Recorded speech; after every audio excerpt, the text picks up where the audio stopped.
दोस्तों, हमने एक सीरीज स्टार्ट करी थी कि डीएनए ही हमारा अल्टीमेट फेट होता है। मतलब डीएनए ही सब कुछ डिसाइड करता है। DNA alone itself doesn't make any sense, but when it becomes part of a cell or system, then it gives us purpose. And it has its own purpose, like reproduction and surviving most extreme difficult situations and passing on the knowledge to the next generations, or to make sure that you have enough number of your offsprings who will carry on the informations, and also make sure that your DNA always pick up best things and the traits that will help in your survival. तो अब इसमें बहुत सारी समस्याएं हैं, बहुत सारे फ़ायदे हैं, क्योंकि इस दुनिया में कोई भी चीज़ एब्सोल्यूट नहीं है कि बहुत बढ़िया हो, उसमें कुछ नुकसान भी होते हैं। अब इसमें बहुत सारे बाइजनेस हैं, इसमें जजमेंट्स हैं, और इसमें पहले से प्री ऑक्यूपेशन ऑफ समथिंग है। जैसे भाई हम प्री ऑक्यूपाई हो जाते हैं किसी चीज़ से। तो अब इनके फ़ायदे क्या होते हैं, ऐसा क्यों होता है, हम ये सब क्यों करते हैं? तो ये सबसे पहले मैं बताऊंगा, ये इसलिए करते हैं क्योंकि डिसीजन मेकिंग बहुत इंपॉर्टेंट है। अब जब कट थ्रोट कंपटीशन जहाँ पे होता है, जहाँ प्रीडेटर होते हैं, तो जो पहले डिसीजन लेता है और जल्दी अपनी स्किल्स का यूज़ करता है वही बचता है। तो ये सर्वाइवल इंस्टिंक्ट है। उसके बाद हमारी एक्यूरेसी बढ़ जाती है चीज़ों को पढ़ने में, रिकॉग्नाइज करने में, पैटर्न्स में, और क्या होने वाला है, इससे हमें फ़ायदा मिलता है। उसके बाद हमारा इसका जो इमोशनल रेगुलेशन है रिकॉग्निशन के लिए, कि हमेशा भाई देखा मैंने बोला था ना इंडिया जीतेगी, तो इंडिया जीत गई, तो आपको इमोशनली बहुत अच्छा महसूस होता है। तो इसको बोलते हैं बेटर इमोशनल रेगुलेशन। उसके बाद मोटर स्किल्स, भाई जैसे कि आप कभी आपने गेम खेला हो, रेड लाइट वाला, ग्रीन लाइट वाला, बटन दबाना है, फास्ट दबाना है।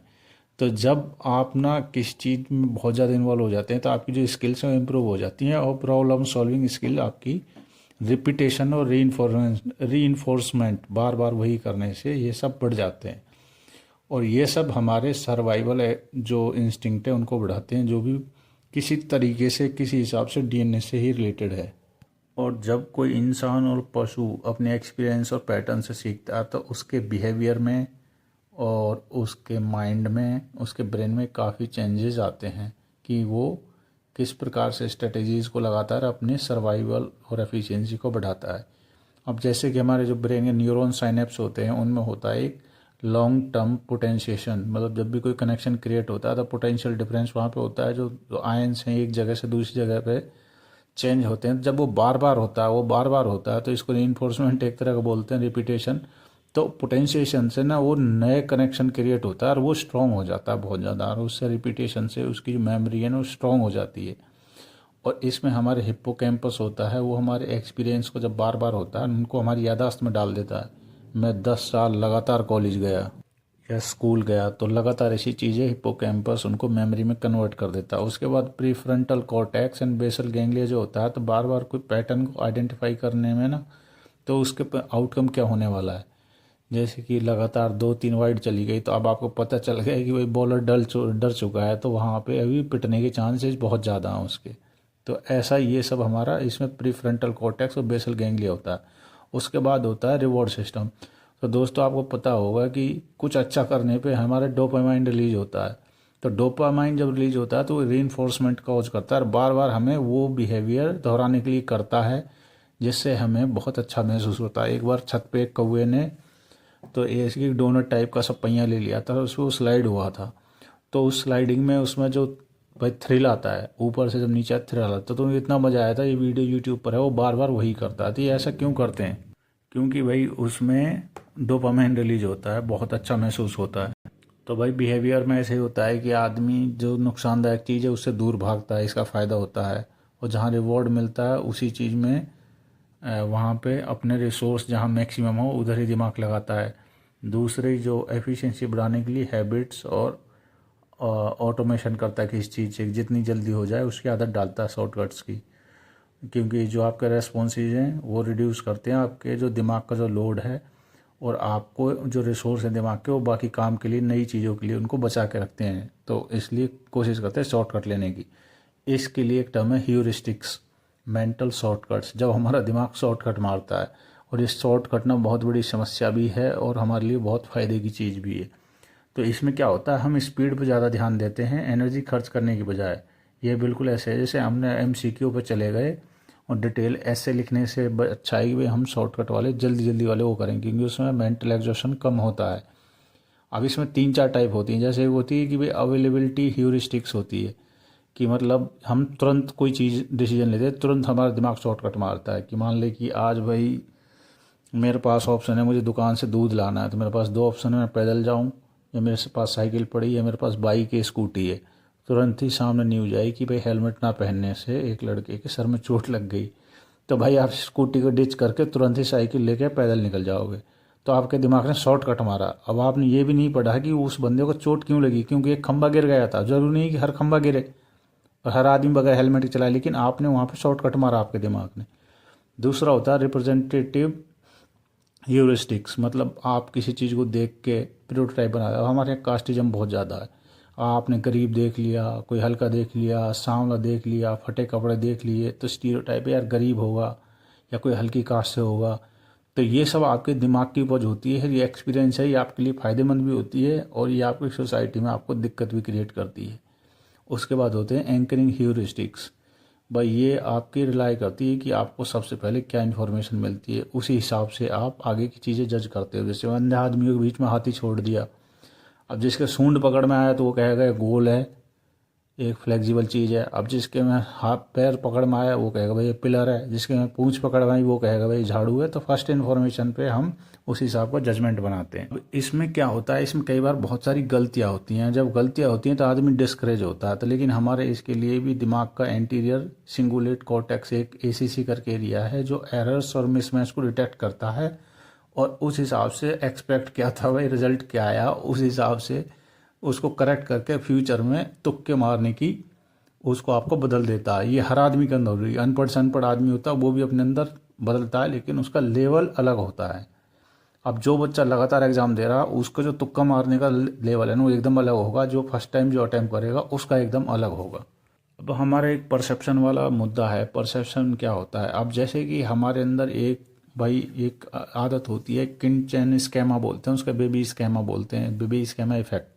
अगर एक जो गोल आपका चेहरा है, राउंड फेस है, बड़ी आइज हैं, छोटी नोज है, तो आपको हमेशा अच्छी फीलिंग आती है। तो हमारे बॉडी ऑर्गन्स होते हैं ब्रेन के, जैसे एमाइगडाला है वो प्रोसेस करता है हमारे इमोशंस को। उसके बाद मीडियल प्रीफ्रंटल कॉर्टेक्स है वो करता है कि हम सोशल अंडरस्टैंडिंग समाज में हम कैसी करते हैं।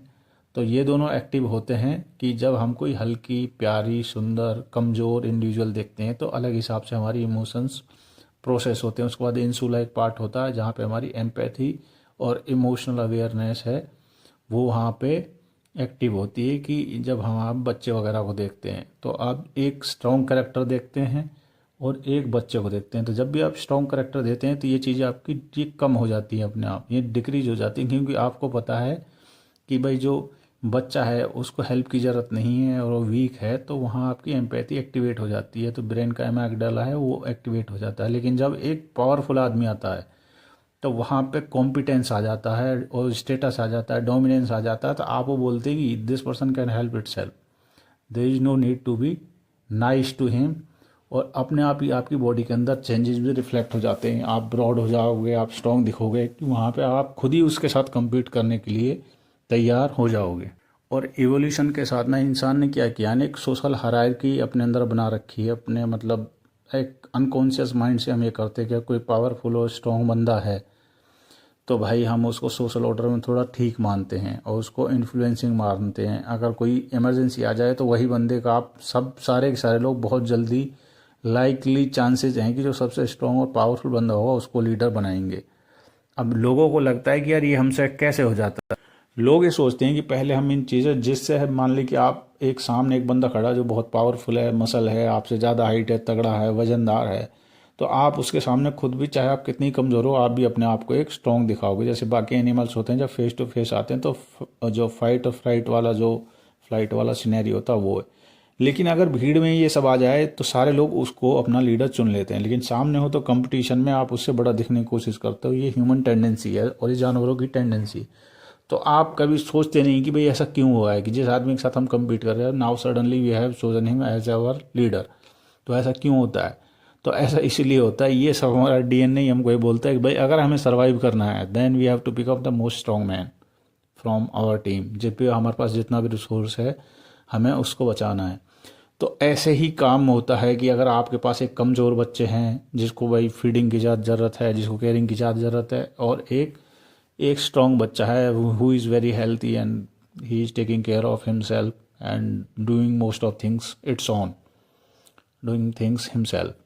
तो अगर सब कुछ स्टेबल है तो you will divert most of your resources to are the poor kid और वीकर किड, जिसके पास चीज़ें नहीं हैं आप उसकी तरफ करोगे। लेकिन अगर वेरी इमरजेंट सिचुएशन आ जाए then the most people are likely to discard the weaker one and will stay with the stronger one because वहीं ही उनकी उम्मीद है कि भाई सब कुछ सही चलेगा। तो ये ट्रेड ऑफ सिचुएशन ही हमारा डीएनए, हमारा ब्रेन, हमारे सर्वाइवल जो एक्सटेंट है वही करवाता है। लोगों को पता नहीं होता but in your subconscious mind the things are all with particular order. 300 movie आपने देखी होगी, वो हमेशा ही स्ट्रॉन्गेस्ट मैन को चूज करते थे और छोटे को डिस्कार्ड करते थे।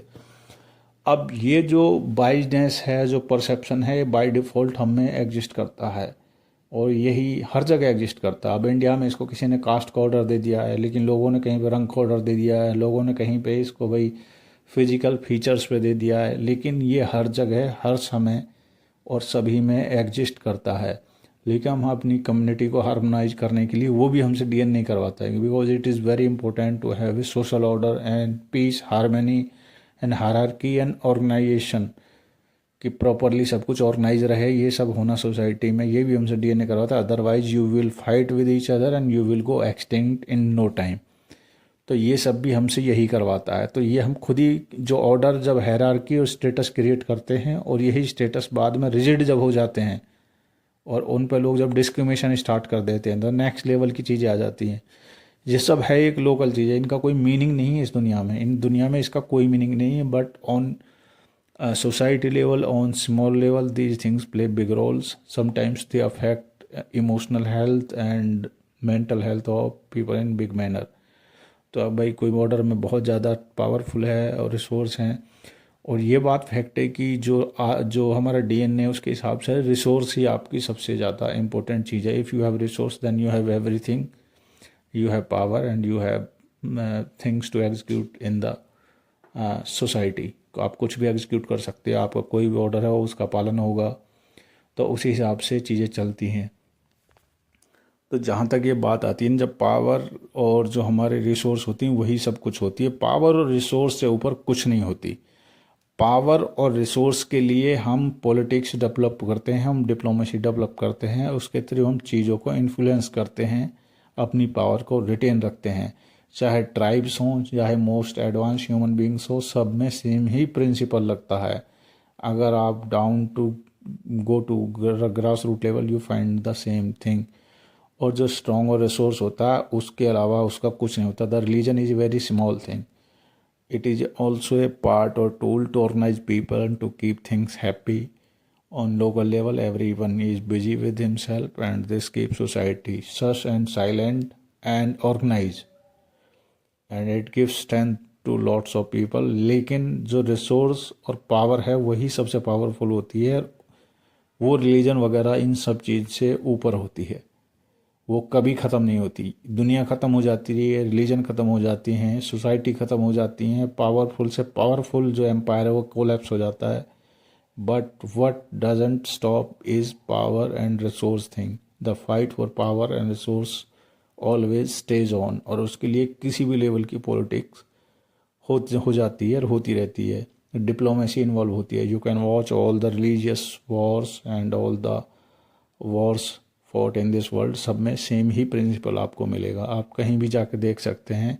और ये सब बहुत सारी चीज़ें ऑन स्मॉल लेवल हमारे दिमाग की उपज होती हैं। हम रिसोर्स वगैरह के चक्कर में हम क्या क्या करते हैं, क्या नहीं करते हैं हम, मतलब आप देखोगे then you will see that.